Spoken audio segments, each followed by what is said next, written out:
Assalamualaikum warahmatullahi wabarakatuh. Perkenalkan, nama saya Wawan Saputra. Perkenalkan, nama saya Putri Syifa Faradia. Perkenalkan, nama saya Ayu Nurkain. Di sini kami akan berbincang-bincang mengenai prinsip kesantunan berbahasa dalam penggunaan media sosial. Teman-teman, apakah kalian pernah menggunakan media sosial? Pasti sih. Iya, pernah. Di media sosial itu kan tempat kita berbagi cerita, foto, pengalaman, dan bersosialisasi dengan orang lain. Tapi terkadang ada komentar negatif yang membuat kita merasa nggak nyaman. Kalian pernah merasakannya? Saya pernah sih, sering pas aku posting usaha baru saya di sosial media, ada orang yang berkomentar. Dia berkomentar bahwa wah, semoga usaha baru kamu sukses seperti usaha kamu sebelumnya, yang dimana usaha saya sebelumnya itu kurang memuaskan bagi saya. Jadi saya merasa bahwa itu seperti sarkasme atau pujian, tapi seperti hinaan juga. Sebenarnya sarkasme itu saya agak bingung. Sarkasme itu adalah cara berbicara yang biasanya menggunakan kata-kata yang tidak sesuai dengan makna sebenarnya. Misalnya ketika orang ini memuji tapi sebenarnya mereka itu menyindir. Iya benar, itu termasuk termasuk pelanggaran prinsip kesantunan berbahasa. Oh, seperti itu.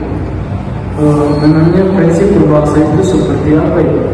Nah, prinsip kesantunan berbahasa itu adalah aturan agar kita bisa berbicara dengan lebih sopan dan menghormati orang lain.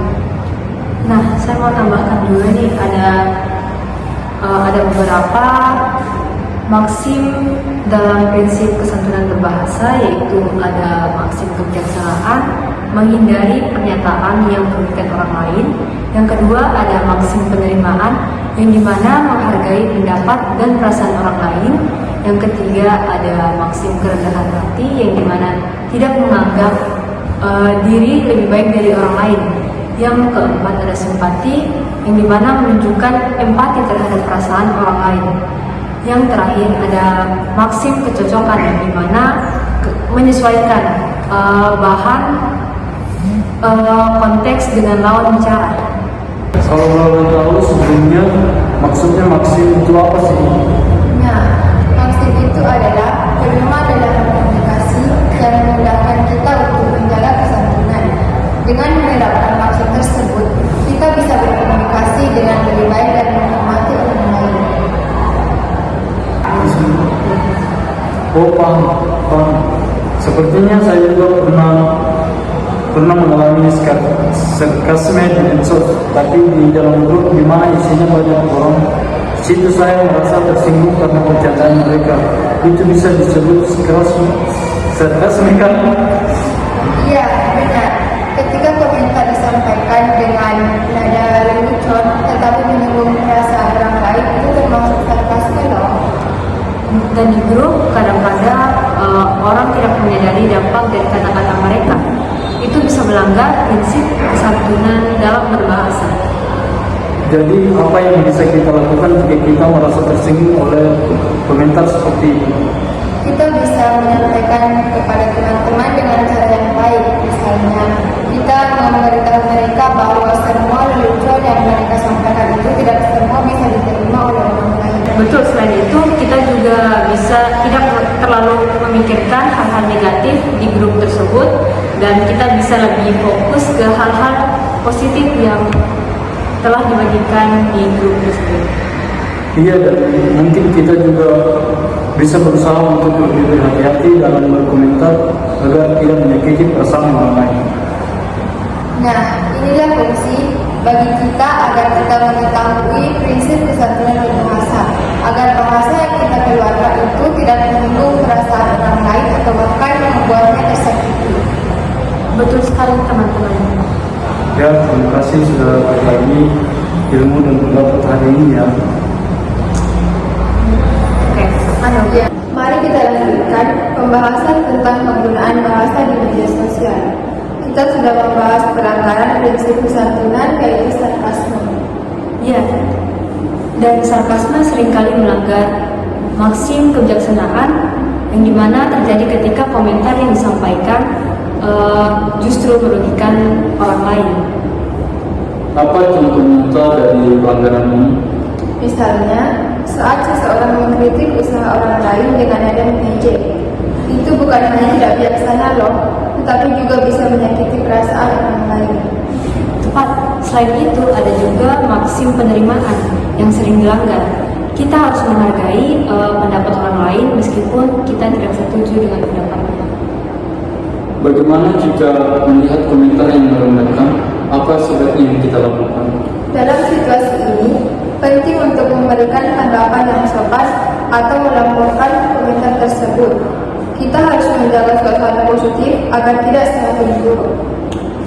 Nah, dan jangan lupa tentang maksim kerendahan hati yang dimana sangat penting agar kita tidak terkesan sombong saat berbagi prestasi. Misalnya ketika kita berhasil pada suatu proyek dan kita bisa menyebutkan kontribusi orang lain yang membantu kita pada di proyek tersebut. Kenapa kerendahan hati itu penting dalam komunikasi Anda? Karena kerendahan hati membantu menciptakan hubungan yang lebih baik dan saling menghormati. Kita menunjukkan bahwa kita tidak merasa lebih baik dari orang lain. Orang lain pun cenderung lebih terbuka dan bersikap positif kepada kita. Betul, selain itu ada juga maksim kemurahan hati di mana kita perlu memberikan pujian dan dukungan kepada orang lain di media sosial. Ini bisa meningkatkan rasa percaya diri mereka. Apa dampak dari pelanggaran prinsip-prinsip ini di media sosial? Pelanggaran ini dapat menciptakan suasana negatif di grup atau platform, membuat orang merasa tidak nyaman untuk berpartisipasi. Misalnya jika ada satu komentar negatif, itu bisa memicu komentar negatif lainnya. Benar, ketika satu orang mulai menggunakan sarkasme atau komentar-komentar negatif, itu bisa memicu respon serupa dari orang lain. Akhirnya diskusi menjadi tidak produktif dan memicu munculnya konflik. Lalu bagaimana cara kita mengedukasi pengguna lain tentang kesantunan berbahasa? Kita bisa mulai dengan berbagi video atau artikel edukatif di grup kita. Edukasi adalah kunci untuk meningkatkan kesadaran atau pentingnya kesantunan berbahasa. Selain itu, membuat panduan singkat tentang etika berkomunikasi di media sosial juga sangat membantu. Panduan ini bisa mencakup contoh-contoh berkomunikasi yang baik maupun yang buruk. Apakah ada cara lain untuk mendukung teman-teman yang menjadi korban komentar negatif? Memberikan dukungan moral sangat penting. Kita bisa mengajak mereka untuk berbicara atau mendengarkan keluh kesah mereka. Terkadang hanya dengan mendengarkan saja sudah cukup untuk membuat mereka merasa lebih baik. Nah, dan kita juga bisa menunjukkan contoh positif dalam berkomunikasi agar orang lain terinspirasi untuk melakukan hal yang sama. Jika kita bersikap positif dan mendukung, itu bisa mempengaruhi orang lain. Jadi orang lain mencontoh dan melakukan hal yang sama. Ngomong soal bahasa santun, pernah nggak sih kalian lihat postingan yang bikin geleng-geleng kepala? Oh iya, kadang saya lihat status-status yang isinya nyinyir-nyinyir. Rasanya pengen komen, santai dikit ya. Betul, kadang saya bingung deh kenapa orang-orang suka banget bikin komentar-komentar pedas, padahal kan nggak perlu kayak gitu. Terus kalau misalnya ada teman yang suka banget bercanda, tapi kadang keterlaluan, gimana cara menentukannya? Mungkin kita bisa ajak ngobrol secara pribadi dan bilang kalau beberapa lucunya mungkin sudah kelewatan.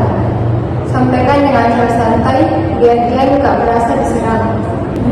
Iya, penting banget buat nyampaikan dengan cara yang baik supaya dia nggak tersinggung. Kadang orang lain nggak sadar kalau leluconnya itu bikin orang lain nggak nyaman. Menurut kalian, apa sih alasan utama orang-orang menggunakan bahasa kasar di media sosial? Mungkin karena mereka merasa anonim dan bebas berekspresi tanpa konsekuensi langsung. jadi mereka berani ngomong seenaknya.